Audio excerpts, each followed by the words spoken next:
今日はですね、現在上映中の映画ですね、哀れなる者たち、英語名はプアシングスですね、を、紹介していきたいと思っております。で、基本的にネタバレしていく予定ですので、ネタバレが気になる方っていうのは、見ないでいただければなと思っております。あとはですね、映画の基本情報的なものははしょっていって、ストレートに感想を、語っていきたいなというふうに思っておりますので、そこのところはよろしくお願いいたします。で、僕はこの映画を、見終わった時にですね、何か明確な、感想を持ったかというと全然そうじゃなくてですね、漠然と美しい映画だなと。で、ちょっとすごく強烈な映画だなというふうに感じた、わけです。実際にこの映画のセットだとか衣装のオリジナリティとかですね、あとは美的感覚っていうのは素晴らしくてですね、このファンタジックな世界観がすごく、スクリーンに広がっているですね。それは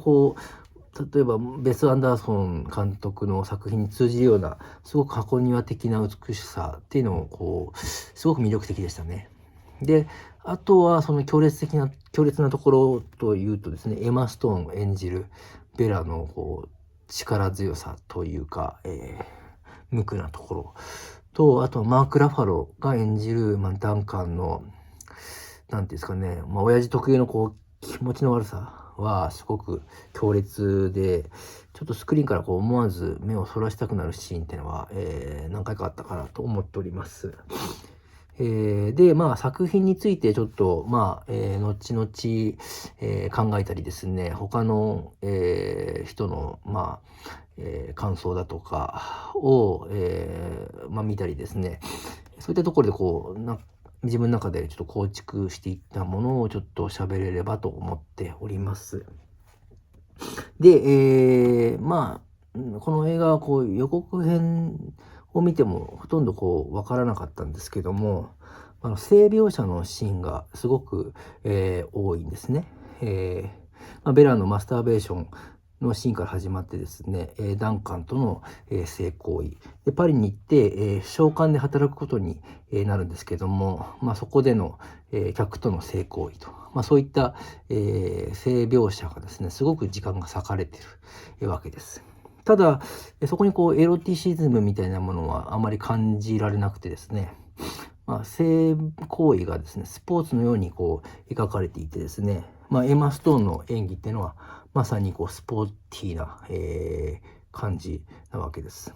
で、これは一体どういうことかなというふうに思うとですね、その性描写が男性視点ではなくて女性視点で描かれているからだと思うんですね。いわゆる男性視点の陰微さやエロチシズムが、排除された、女性視点の性行為が、描かれているというわけかなと思います。で、なぜにその女性視点の、性行とはいえ、女性視点とはいえその性行為のシーンが、この映画では多いのかというとですね、それはある意味必然であるのかなというふうには僕は思っております。つまりこの映画のテーマ、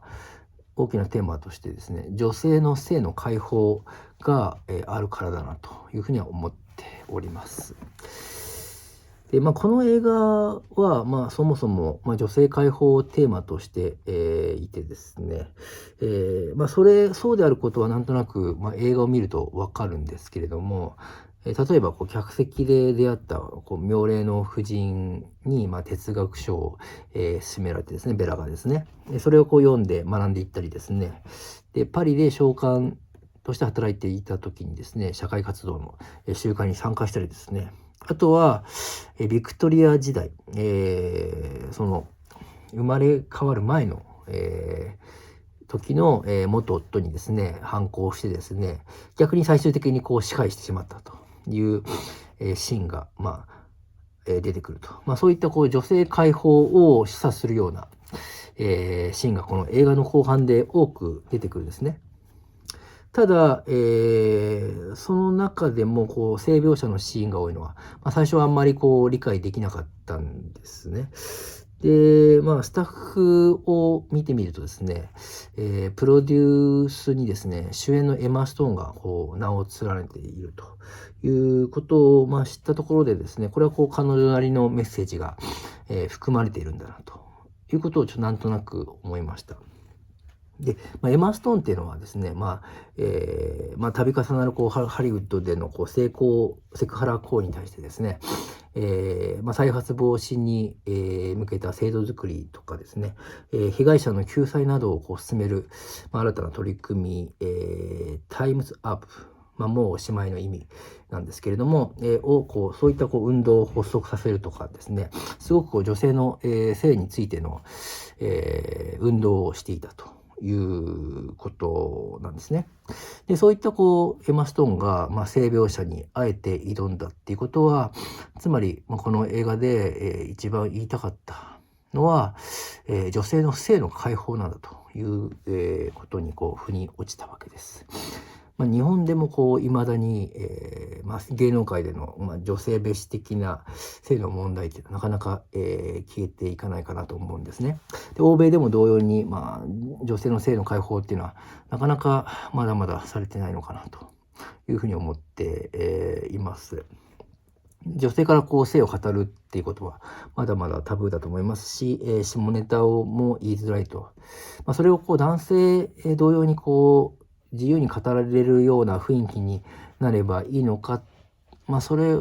良し悪しは置いといてですね、その搾取されることなくこう男性目線の、性を表現しないベラっていうもののこう存在はこうすがすがしく、僕には映りましたし、まさしく、女性の性の解放を、体現した、存在だなというふうに、感じました。おそらくその男性中心の社会を経験することなく成長したベラだからこそ素直にこう性の喜びを感じることができたのかなと思います。社会からの解放、男性からの解放、そしてこう女性の性の解放をこう無垢なる存在のベラの成長を通じてですね、ファンタスティックにこうドラマチックに表現した、この作品はですね、傑作以外の何者でもないなというふうに、僕は感じております。はい。そんな感じで、今日はですね、哀れなる者たち、映画哀れなる者たちを、紹介いたしました。はい。ありがとうございます。